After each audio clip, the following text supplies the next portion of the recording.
Jackie Gingrich Cushman, welcome to Constituting America's Constitutional Chats. We're going to give you a few minutes to talk about John Adams and your efforts to construct a memorial in honor of his and his family, which is so exciting. It honors both him and his family on our mall, and then we'll open it up to questions. Thank you, Kathy. Thank you so much for that introduction. And thank you for having me on today. This is really an honor to be with you and to talk about the Adams Memorial. So I'm going to start with a little background about the memorial process and how we got to where we are and the structure, just to kind of give you a framework of where we are on this project. So as many of y'all know, I mean, many people have been to Washington. If you have, then you've noticed there's a Washington Memorial. Right, there's a Jefferson Memorial, there's a Lincoln Memorial, but there's no Adams. There's no Adams. So the first big thing that people always say to me is, why is there no Adams? And so I really think because John Adams came between George Washington and Thomas Jefferson, he's often been overlooked. I mean, these are two huge giants of men. I mean, Washington was clearly the father of our country. He was our commanding general. But then right behind him was Thomas Jefferson, who was this Southern Virginia planter, and he was very debonair, and he had the pen. But you have Washington has the sword, and Jefferson was the pen, but Adams was the one that really put things in motion.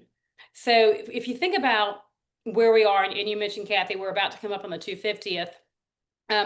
250 years ago, the Second Continental Congress was already in process, right? So we were in process, but we still didn't know at that time whether or not we would declare our independence.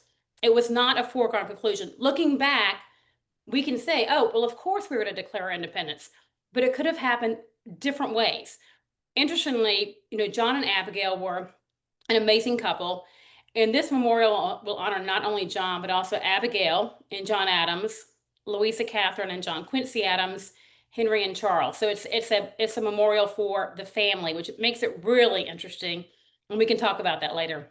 But if you think about John and Abigail, they lived in Massachusetts, where really all of the conflict was happening in terms of with the British, and so they were right in the thick of things. They were very intellectually curious and also very involved with their community. So even in the 1760s, right, over a decade before we declared our independence, John Adams was writing thoughts on government, writing about, we should have three branches of government, that we should not have all of the power vested in one branch of government. So they created this very interesting, intellectually curious group of people, and they'd write these letters back and forth and think about what we should be doing. And if you think about John Adams, he went to the Continental Congress, and he was the one that nominated George Washington to be our commander-in-chief. I mean, he's the one that said, it's got to be a Virginian. He has the experience. Of course, Washington showed up in his military uniform. He was tall, he was commanding, and it was a great choice. But that was John Adams' nomination. When it came time to write the Declaration of Independence, Adams served on the committee, but he also knew that it needed to be a Virginian that would write the Declaration. So he's the one that nominated Thomas Jefferson to write the Declaration of Independence.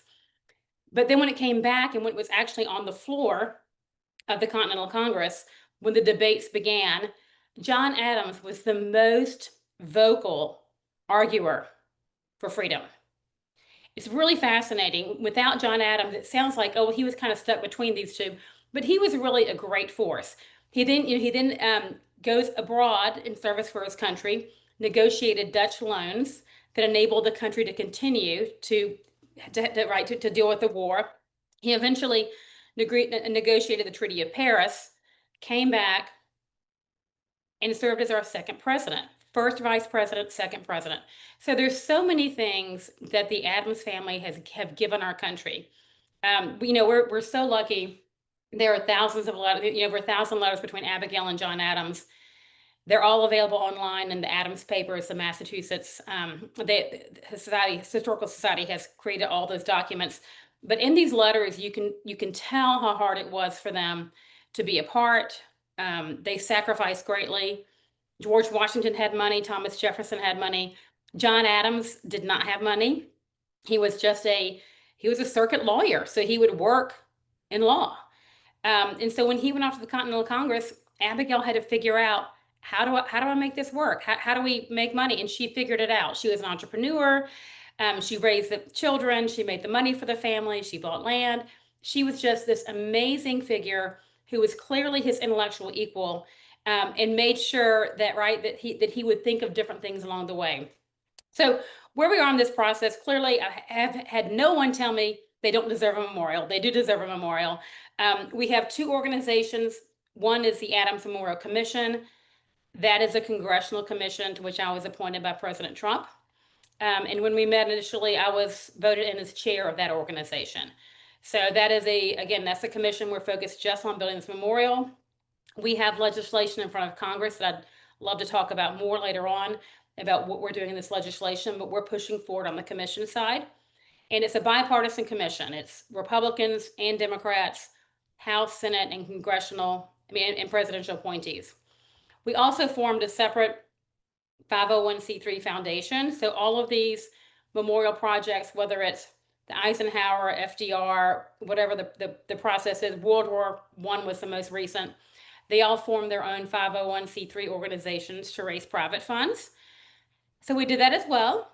Did that, and then we were approved about a year ago by the IRS, because you have to go through the process. So we are up and running, and we're raising both awareness and money for this particular project. So I'm involved in both of these organizations, and it's really interesting. I think it's perfect timing because there has been, a lot of interest for the past decade to get this project going, but it kind of made progress about 20 years ago, and then the site that they were kind of, the suggested they use was not a very prominent site, so it didn't work out. But I do think, with the 250th coming up next year, so many people are interested in the founding fathers.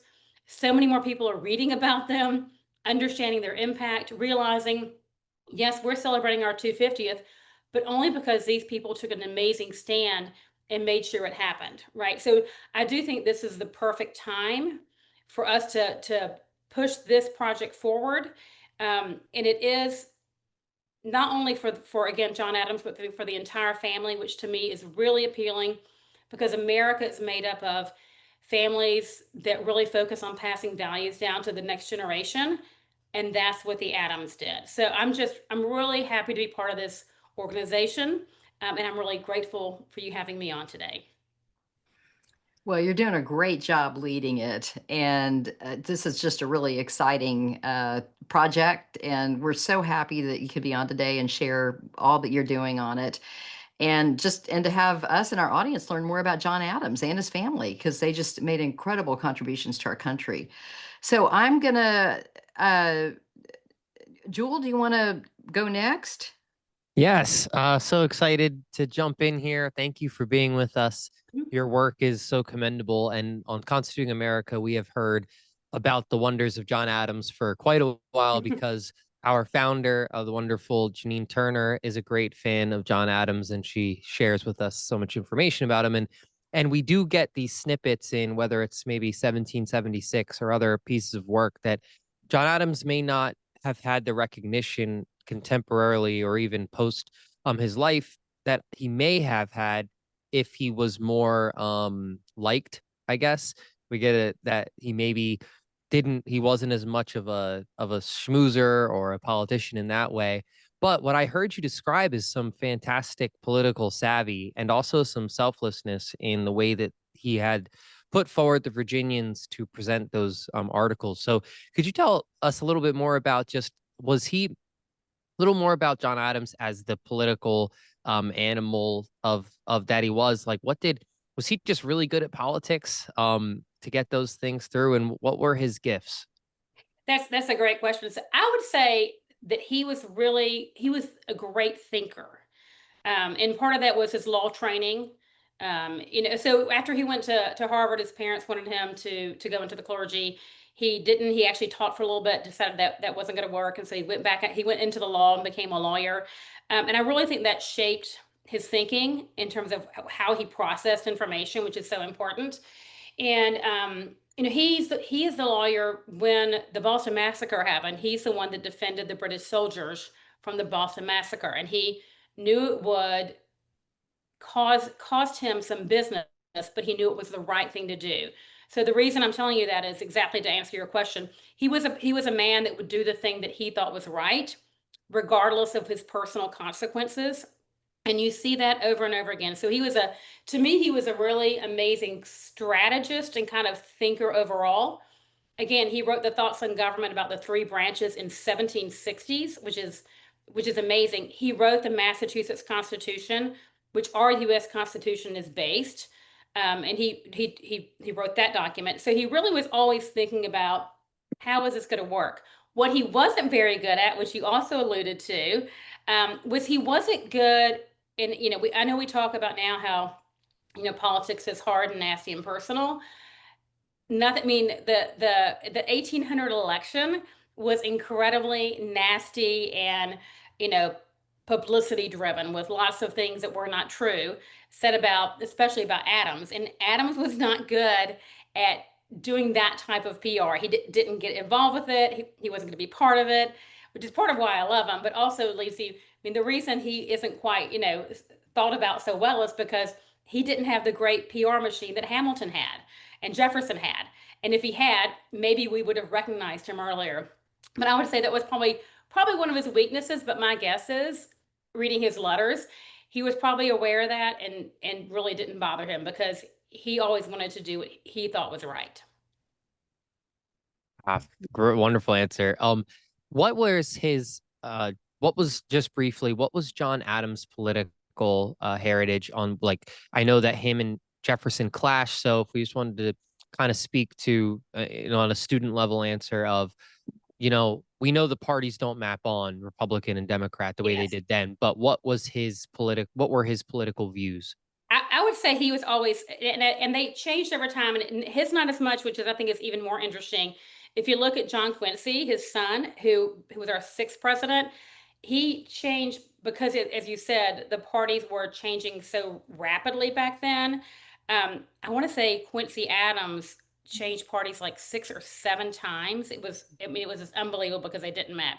So he was really, I mean, the real question of that at that time was, how much control does the government have, right? What is going to happen with, and so he was the leading part. I mean, he was the leader of the Federalist Party, which no longer exists, to your point. And one of the things he also did, because, and you got to remember, originally in our Constitution, when he was elected vice president, the way it was set up is the person who had that most votes became president. The person that got the second most votes became vice president. So that happened with he and George Washington. George Washington had no political parties, and in fact, in his farewell address, talked a lot about, he warned about political parties. So then you have John Adams, a Federalist, who then becomes the second president, and same thing in the election. He won the most number of votes. Jefferson, who's in the opposite party, wins the vice presidency. So you actually have a situation where the president and the vice president are in two different political parties, which you can imagine how hard that would be. So John Adams would probably say the most important thing he did as president was to keep us out of war with France. He actually went against his own party and sent negotiators over to negotiate the peace treaty with France, and it worked. Unfortunately for Adams, we didn't know about it. There was no knowledge about that until after the election was held. So there is a question about, would he have won the election if we'd have known about the success of the peace deal? But that was, he thinks, the most important thing that he did as president. When I was talking to my dad about this, my dad actually thinks the most important thing John Adams did was the peaceful transfer of power between two parties, because Washington was in a party. The transfer to John Adams was not as big of a thing. It was huge for Washington to leave, but not necessarily, but for him to lose in a very, very, very contentious election. And there were protests about it. I mean, there were people on the streets not happy. And what he did is he peacefully transferred the power to Thomas Jefferson in a different party. So a long answer. And then, like I said, but that change in parties continues through his son's life, and that's just a really interesting process. I think John Quincy was a little more a little better at looking where the winds were blowing and trying to figure out where he would do better. Oh, great answer.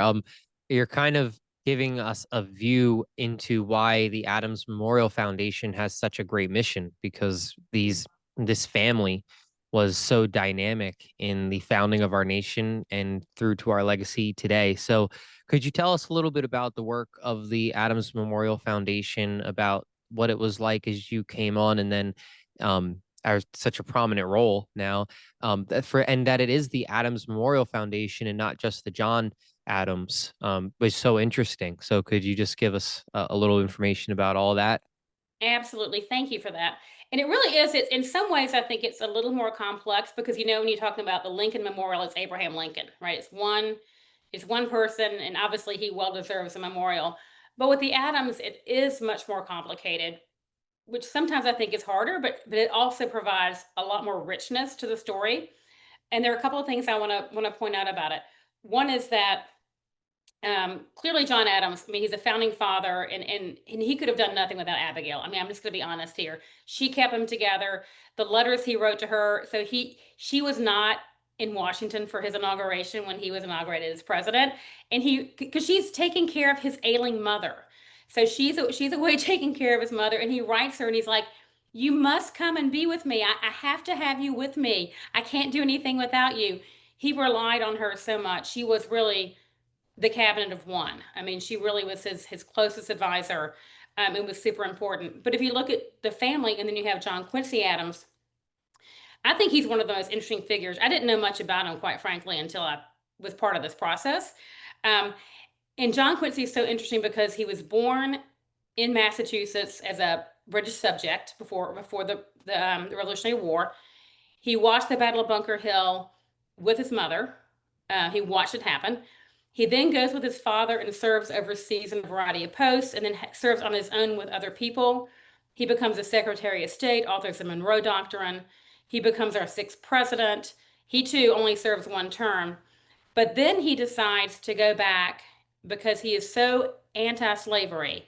He decides to go back to the Congress, and he spends over 17 years serving in Congress, where he constantly fought against slavery. I mean, this is a man who's so determined. He also represented the slaves in the Amistad slave case, and the slaves were freed.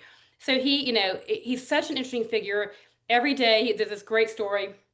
They were serving in Statuary Hall, and one day a young congressman said, "Mr. President, why do you continually put together, these different bills for anti-slavery? They're not going to work." And his response was, "Duty is ours, results are God's." And he was determined to do his duty. So they're really an interesting family in terms of the foundation itself. I mean, we're very focused on raising awareness about the Adams family, which is why I'm so thrilled to be here with you today. In addition to, now have a monthly book club. We have a newsletter. We're starting to really get the word out. So I would, love everyone to go to the adamsmemorial.org and sign up for our newsletter.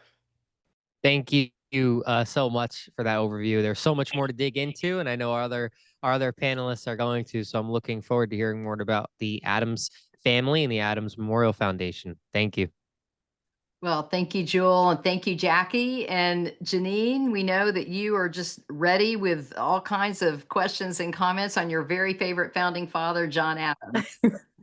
Yes, I just wish I could be on camera today and you could see the big, huge smile on my face about this. This is very exciting. And Jackie Gingrich Cushman, thanks for being with us today and for all you're doing. My mother just had hip surgery, and I've been with her day and night. And then my hot water heater went out, and so they're working on it currently. And I'm having to hold the cat and the dog and the other two dogs. And yeah. Anyway, here I am. I absolutely adore John, and I'm supposedly related through the grandfather of George Washington, actually. Okay. You know what I mean? And I love George Washington. Who doesn't? But John Adams, for some reason, has my heart. And I was my fifth grade teacher had a huge influence on me. It was the bicentennial, 1776-ish time. He took us to see we put on the play, the musical 1776, which everybody should see. It was filmed in the 70s. It's so amazing, the musical. And then the movie, you can watch the movie. It's on Amazon or something. And then we took a field trip to go see the movie. And I fell in love with, thanks to William Daniels, who portrayed, I think it's William Daniels, not Daniel Williams. Yeah, yeah. Who portrayed John Adams in the most debonair sort of obnoxious and disliked, but debonair manner. And I just fell in love with John Adams. So I'm thrilled. And by the way, anything I can do on the commission or on the I'm here to be a spokeswoman to help because I've been wanting to get this done as well. I took my daughter to visit the church where President John Adams is buried, and this I forget his name. Kathy, do you remember his name? The wonderful gentleman who took Juliet and I down to see the crypt.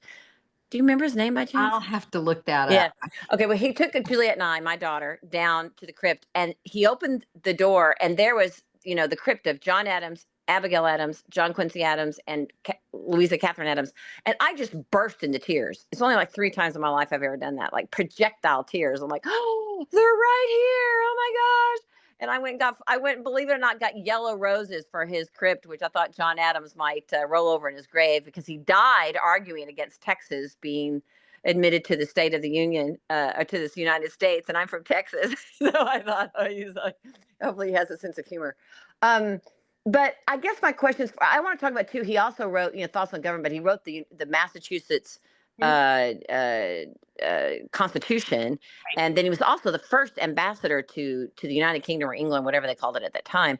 And he, had to, do I bow? Do I not bow? What do I do with the king? He was just so exceptional. I'm thrilled this is happening. So I have a couple of questions. A, where would you put it? And B, what is it going to look like? Because I know you want to honor the family, but I know John Adams. You and I know John Adams, and if he's not forefront in that statue, if it's just like 6 figures and he's not, he doesn't kind of get what Jefferson has or Washington has, he might be a wee bit disappointed. Have y'all kind of fleshed it out? And you said Henry, which I believe was John Adams' grandson through John Quincy. And you said another name that I didn't catch. So yeah, Charles and Henry. So this is also, Jenny, that's a great question. So this is all based on the legislation that was passed prior to me ever, this is just what Congress created. And so you're right. John Adams clearly has the most prominent role in the family. He was the founding father. Abigail's a close second, and then you have John Quincy. But so where we're thinking, we actually have legislation in Congress. We've gotten it out of the Committee of Natural Resources. I went and testified a couple months ago, and the legislation would do a couple of things. One, it would reauthorize the commission, which is kind of a standard administrative procedure. And the other thing it would do is it give us a very prominent site with the backup of the reserve. So as I mentioned earlier, part of the challenge in an earlier iteration, and I wasn't part of it, was that when they went through the process, they were, given a not very prominent site. So this site would be on the southern lawn. So if you're looking at the White House, it would be just south of the White House on the right-hand side of the ellipse. And so it would be a very prominent site. It would literally be in the lawn of the White House. And I was at the White House last week with some of the administration. They're aware of that, and they think it's a great site.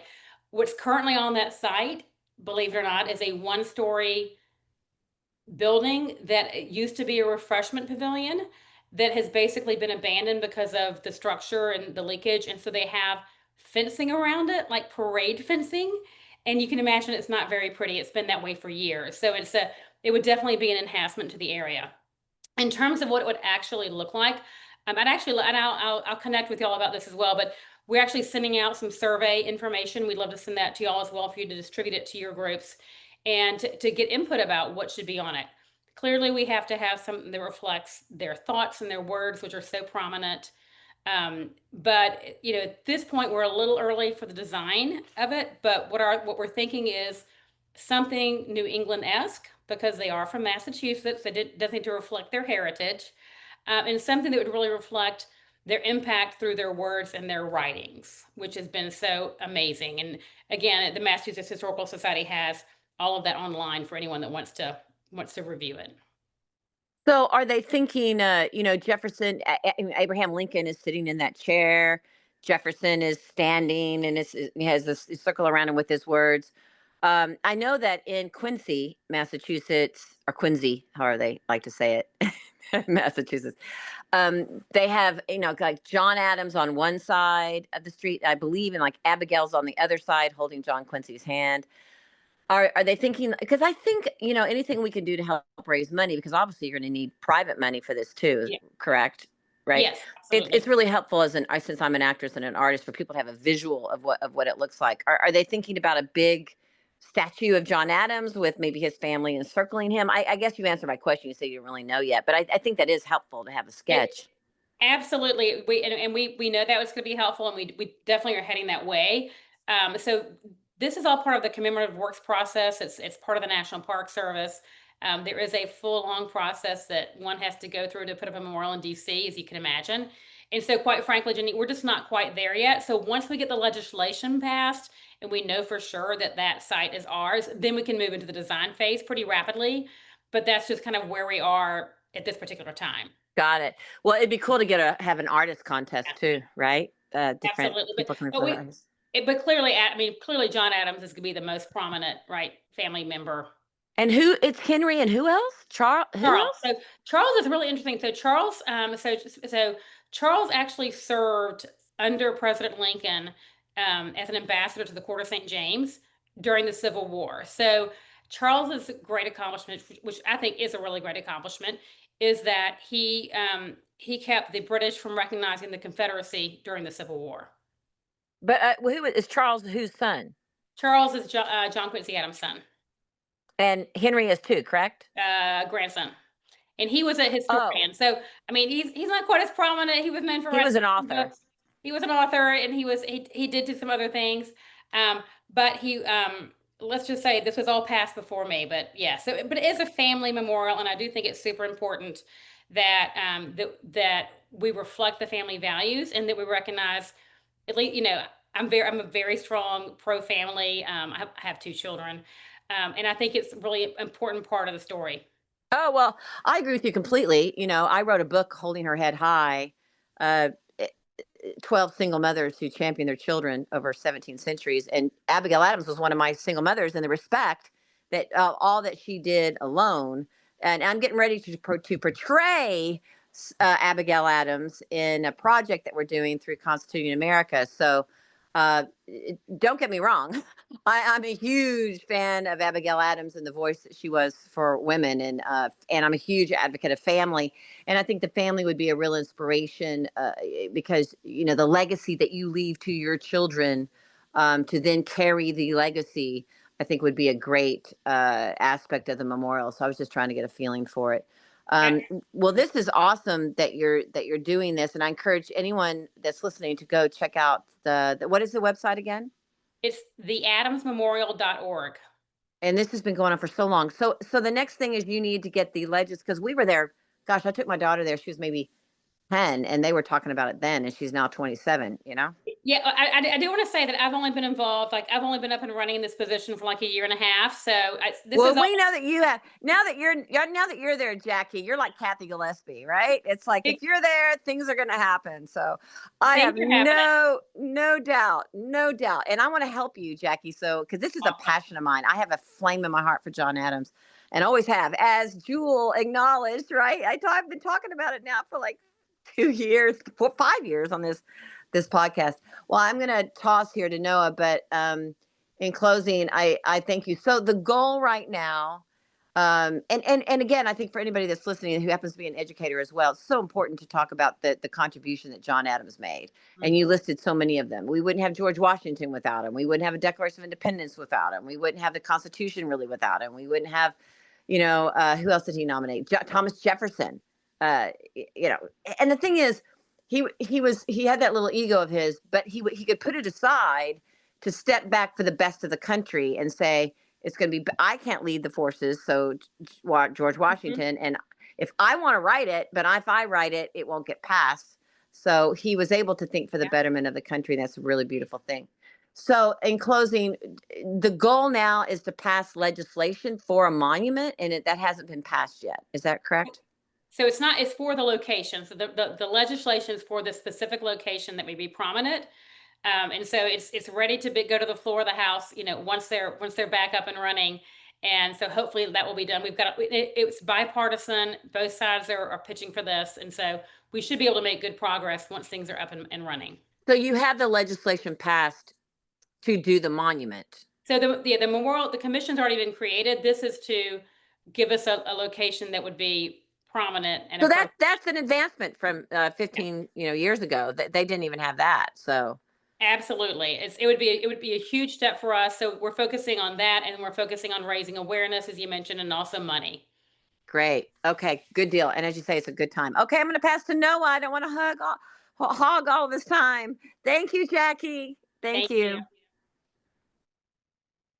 Howdy. I just wanted to ask because you spoke a little bit earlier with Jewel about the unique role of the vice presidency in our early republic and how that was defined by the relationships that existed between the parties. But I've always wondered, much in the same way that George Washington was in a very unique position to define the US presidency, John Adams was in a unique position to define the US vice presidency.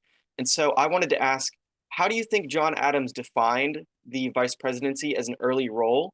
And how do we see the echoes of his actions in how that role is expressed and utilized in our current republic? So that is a great question. So I'm going to answer that question, and I'm going to take it. I'm going to take it one more, if that's okay with you. Please do.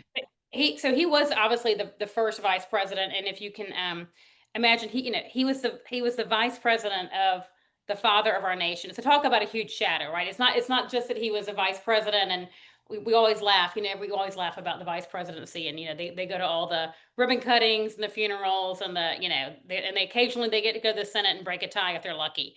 Um, but it is much more than that. So the interesting thing about, because while he was the first vice president, Washington was trying to figure out how he should be president. This is the very first time that had happened. And so, there was a lot of, so if you think about it, Adams had just come back. He was overseas in England. He did serve in the court of St. James as what would now be the ambassador of the court of St. James. So when he came back, Adams actually suggested a title for the president. And I can't remember the exact title, but it was something like, it was a very flowery, like, His Royal Highness, Pontificate, whatever it was, because he had been in England where they have all these very flowery and flourishing titles, and he wanted to make sure that our president would have a suitable, right, title that would make people go, oh, he's amazing.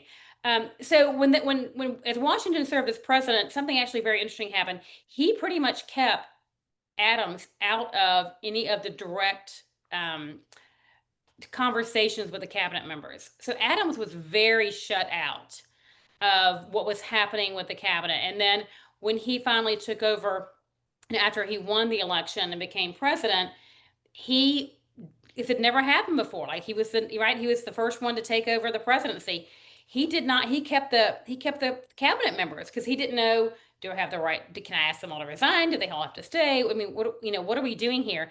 And so there was a lot of controversy about some of the cabinet members because they were in different parties. They had different allegiances. At one point, he had to get rid of one, and that was controversial. But for John Adams, he probably set more precedences as a president than as vice president, because as vice president, he really wasn't allowed into any of these conversations, which I think was really interesting. There's a great book out by Lindsay Travinsky. Lindsay is a PhD, and she actually works at Mount Vernon as a librarian. And she's written a book about John Adams titled The Making of the Presidency. And it talks about his time as president and all of the different things that he did to create the office as it exists today. I think that's immensely interesting to me because I think most people really see George Washington as that figure that truly created and developed the presidency for the next few centuries. But in a sense, by blocking off John Adams from having that access to the inner workings and the thoughts of the office, he allowed John Adams the privilege of defining the thought processes and the actions of the presidency on his own in that term. So I think that's immensely interesting that that relationship existed between them and how it allowed not the vice presidency, but the presidency to evolve. Yeah, it is really interesting. It's also really interesting when you start looking at John Adams' presidency. Again, he went against his party, the Federalist Party, to negotiate with France for the peace deal. I mean, it's a really interesting book because it's you can tell that John Adams was being very thoughtful. Again, back to the earlier comment about the British Boston Massacre and representing the British soldiers. He always did what he thought was right for the country, regardless of whether or not he believed it would be politically expedient for himself. And so, once again, as president, he does the exact same thing. He does what he thinks is best for the country and not what is best for his reelection. And he was right. Yeah, he's truly a fascinating figure, and I think that one of the most interesting dynamics that it can be studied is not only how he existed as a figure, but how he passed those values on to his family and how Mhm. they were able to allow those values to evolve. And so I think another interesting thing to discuss is how John Adams and John Quincy Adams represent one of only two father-son presidential duos in our country's history, with, of course, a huge gap between those two as a duo and the Bushes in the more modern era.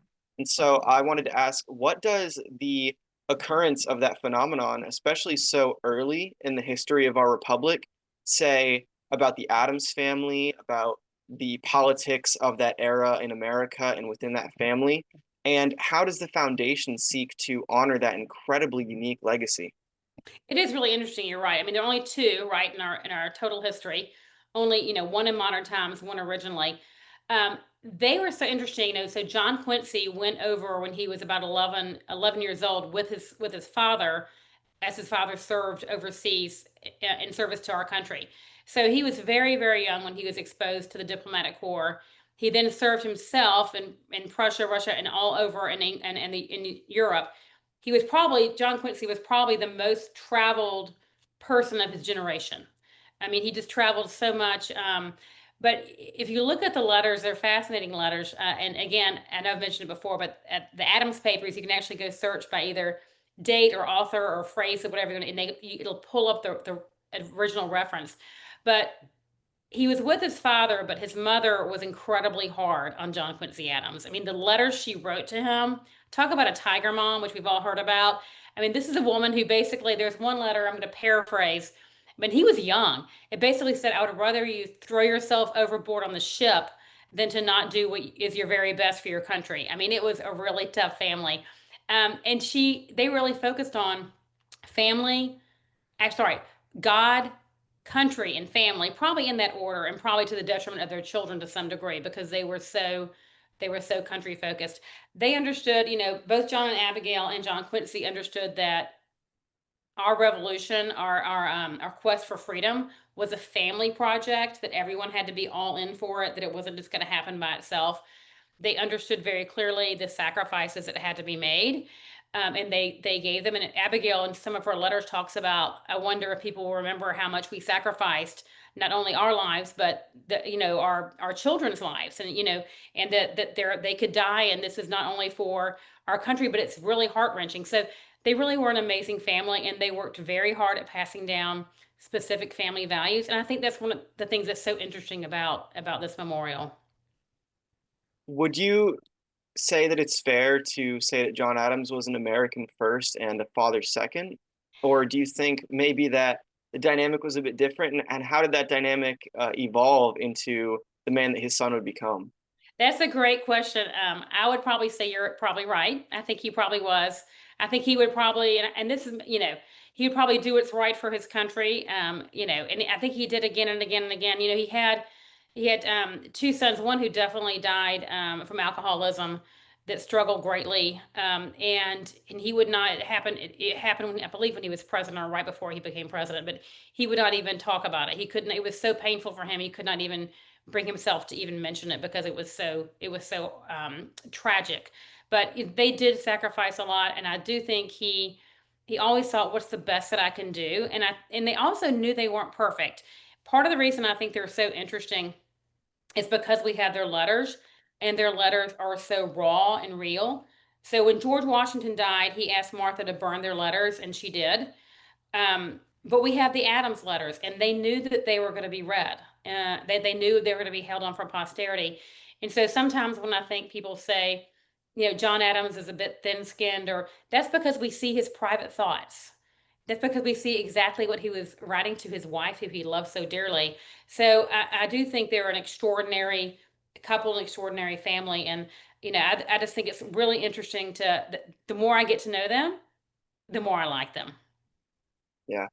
I think they really occupy a unique position as, of course, being one of the first families, but really the first one that we could see into the minds of, and that we could see the turmoil, the challenges that they faced. Of course, nowadays there's so much media attention, there's so much technology that allows us to dip into the minds of what all of our leaders are thinking across the globe, the dynamics that they share within their families. I'm sure much to their chagrin, oftentimes, but I think that it was truly a selfless act what the Adams family allowed by keeping those letters, by allowing people to read them, and therefore showing the challenges not only that the presidency has on an individual, but that it has on their family, and that it has on their ability to develop their children and develop posterity, not only for their nation, but for those that are being raised by them. So I think it's truly amazing that they were able to do that for us. Very well said.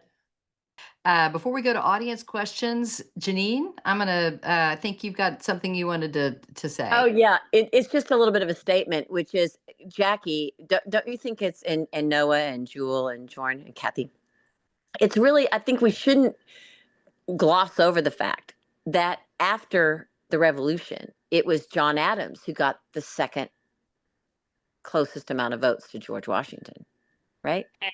Absolutely. So people really thought highly of him. And that even though today we kind of think it's hidden and we don't really know what he did, they did then. I mean, to think that people voted and he was second, I think is pretty monumental, next to John Adams. And the other thing I want to say, listening to Noah's exceptional questions, it just reminds me of taking my daughter everywhere with me. Every speech I gave, wherever I went, whether it was, at the Alamo or in Alaska, I put my daughter on that stage and let her give a speech too. And they're like, "Your daughter? She's only like 8." And I'm like, "9." I'm like, "Sure, she can do it." And so I drove my daughter. And my daughter, I said, "Julie, it's interesting that you didn't choose acting and you chose, to be an attorney, to go to law school." She goes, "Mom, we were reading the Federalist Papers on the way to ballet class." Funny. And Kathy had the great idea when we launched the foundation of creating a job for Juliet, that she was the national youth director, and that literally changed my entire daughter's life. So I think it's great that you're focusing on family too, and the influence family can have. But anyway, I do think that's amazing that he got the second amount of votes. It wasn't Thomas Jefferson, No. right? It was John Adams. He was very well respected. I mean, he was very well thought of and respected. And again, if he'd had a better PR machine, maybe he'd have gotten a memorial earlier. But He wore his heart on his sleeve. He wasn't as Machiavellian as Jefferson. Okay, I'll pass. Well, thank you. And we have a lot of audience questions lined up. But first, we want to give a shout out to our teachers and students watching today. We have quite a few classrooms on. We have D'Angela Hines with the Emerald Coast Christian Academy. We have Joe Ellen Hoffman with 15 students watching at Good Shepherd Christian. We have Alan Amadal watching with 20 students from Albany Senior High School. And Brian Dorsey even wrote in our chat here. Brian says, "I'm a third grade teacher from the Clark County School District in Logandale, Nevada, watching you right now with my class." And Brian's got 22 students watching. And we have our retired teachers, Paul and Peggy Forster, watching as well. So if you're a student or a teacher watching and want to shout out, just tell us in the chat and we'll try to get to you before the end of the program. We also want to thank Las Vegas's KKVV 1060 AM on the radio dial. Las Vegas's KKVV airs Constituting America's Constitutional Chats on Thursdays at 6 p.m. Pacific. So thank you to everyone in Las Vegas listening. So Jackie, like I said, we've got all kinds of comments and questions here. We'll start with Dr. Braverman, who says, "Would you agree of the Adams?"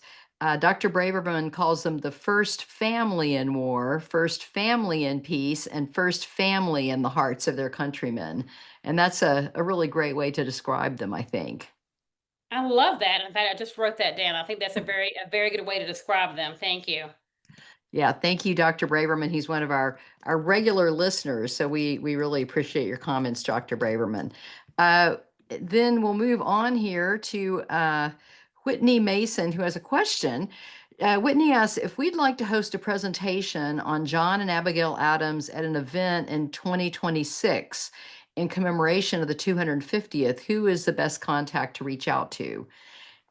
Is there something on the website or Yeah, do you have any there is. ideas? Yes, you can very easily go to the website. Again, it's theadamsmemorial.org, and we have a way you can email us right there on the website. Oh, Absolutely. great. Would love to hear from anybody. Great. And we may, after a few more audience questions, we may ask Jorn. Jorn, can you pull Jackie's website up by chance to show our audience before the end here? Yeah, would you like it now? Yeah, why don't you go ahead and show it now? So, Jackie, do you prefer the .org? Yeah, theadamsmemorial.org. Okay. Yeah, Jorn, if you want to pull that up, we can just show the audience how they can find out more. And we had also typed the web address in the Q&A. Oh, great. So we're just getting a black screen, Jorn. I believe it must There we be. go. Okay, so if Yeah. you see this, you'll know you're on the right website. This is the Adams Memorial Foundation, or Adams. Again, the link is Adam. What is it? Theadamsmemorial.org. adamsmemorial.org. And so right there, front and center, if you want to make a donation to help support the cause, and they have all kinds of resources you can see across the top: home, news, board, scholars, contact. And yeah, we encourage everyone to go visit and check it out. So Jordan Ullery observes, he says, John Adams was also the primary contributor to the New Hampshire Constitution, ratified almost 2 years before the U.S. Constitution was proffered. Language in the New Hampshire Constitution, well, the older parts is copied almost verbatim in the U.S. Constitution. Is that the same with the Massachusetts Constitution, or do we have that? So I am familiar. I know he authored the Massachusetts Constitution. So possibly that's what he's referring. And he was right. There are several very clear. I mean, we're not going to say plagiarized because it was based on that. But it definitely was very much, the U.S. Constitution was very much drawn from the Massachusetts Constitution. Yes, and it's Jordan goes on to say, as co-chair of ALEC, which is the American Legislative Exchange Council in New Hampshire, a presentation on John Adams would be greatly appreciated in the state that made the United States a constitutional republic, our ninth ratifying state, New Hampshire. So Jordan, we'll connect y'all after the show. So thank you. Thank you. Absolutely. Going on here, Raphael Corden says, it's great that John Adams is getting more visibility. Recently watched the HBO series and was blown away. And Jackie, I'm sure you watched the HBO series too. And do you have any comments on how John Adams was portrayed in that series? Absolutely. So it was a great series. Interestingly enough, when David McCullough, who wrote the book that then became the series, when he began this book writing project, he planned on doing a book about Jefferson and Adams, and he got into the research and decided he didn't like Jefferson. So he wrote the book about John Adams, which I think is fascinating. He's a big proponent when he was alive for this memorial, and he talked eloquently in front of Congress about it. But I thought it was a very good, very, very good miniseries, gave a lot of very good historical, facts and information around it. And I meant to say earlier about Janine and her 1776. That is one of my favorite musicals. If you haven't seen it, go see it. And they're actually doing a revival of it. I know lots of places, but they're also doing a revival of it in Washington, D.C. in the spring. But that was an amazing, amazing musical. Well, and we all at Constituting America love 1776. We even give a copy of the DVD to all of our We the Future contest winners. So encourage them, if they don't have a DVD player, to find it on Amazon. But it is just a great musical. So then Julian Smith observes that October 30th is John Adams' 290th birthday. And do you have any special activities or events planned with the John Adams Commission or Foundation for his birthday? It is his birthday, and I did know that. So at least I knew that, which is good. I do have we'll be writing a piece about his birthday and his impact, obviously.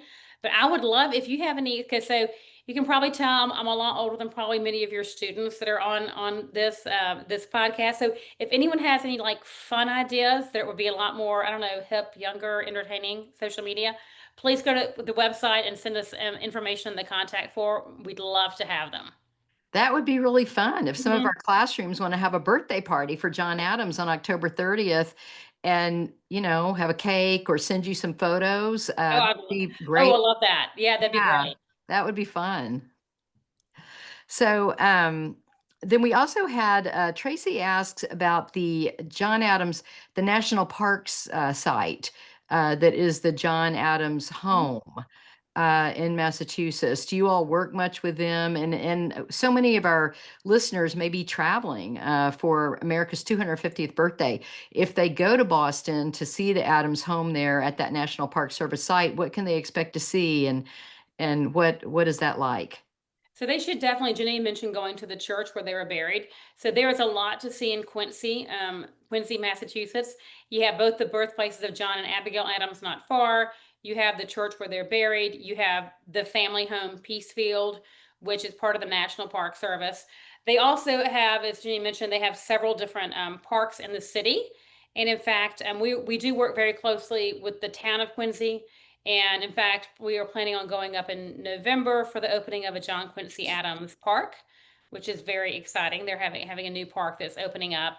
And they're also working on, and we're working as partners with the Adams Presidential Center, which would be a presidential library for both presidents, for both John and John Quincy. And they will be located in the city of Quincy. But to your point, Kathy, we're about all things that raise Adams visibility. So, they can go there in Quincy and visit that. They can come to Washington, D.C. and visit what we have. But the whole idea is to make sure that we are always working on elevating the Adams visibility. Definitely. And then Joanne Peterson says John was also the first ambassador to the court of St. James in England. And Joanne says that, by the way, she's an Abigail Adams portrayer. And then Oh, she also asks if the memorial has been designed yet and where it will be located, which I think we've already answered that. But Joanne, thanks for that observation. Is there something you'd like to say, Jackie, about the ambassador to the court of St. James in England? he absolutely was the first one that was there. And he had to figure out how to do that. What he was supposed to do with the king. And we don't know what it's going to look like yet. But if you would please, since you're an Abigail impersonator, I don't know where you're located, but go to the website and contact us. We'd love to know where you are in case we're out there. So thank you. And we're getting close to the top of the hour, and I want to bring Janine back one more time. Oh, yes. I just want to say, Jackie, I believe when I took Juliet, my daughter, we also went to John Adams' home as a child. Yeah. Or it was the home where he lived with Abigail Adams in the beginning, before Peace. Is it called Peacefield? Is that what it's called? Yes, Peacefield is the place they moved into afterwards. You're correct. Right. But the first home is really fascinating because you see the hard, stiff backed chairs, the tiny, tiny little desk, the fireplace, the small, small house. You've been there. I assume that's really interesting to see too, I think. And it's a good reminder that they were not a family that ever, that really came from much. They just worked very hard. Mm-hmm. Exactly. Well, thank you, Jackie. I'll just say thank you right now. And thank you, Noah and Jewel and Jorn and Kathy and all of our listeners. But Jackie, it's great to see you. And let me know how I can help you on this. It's my passion.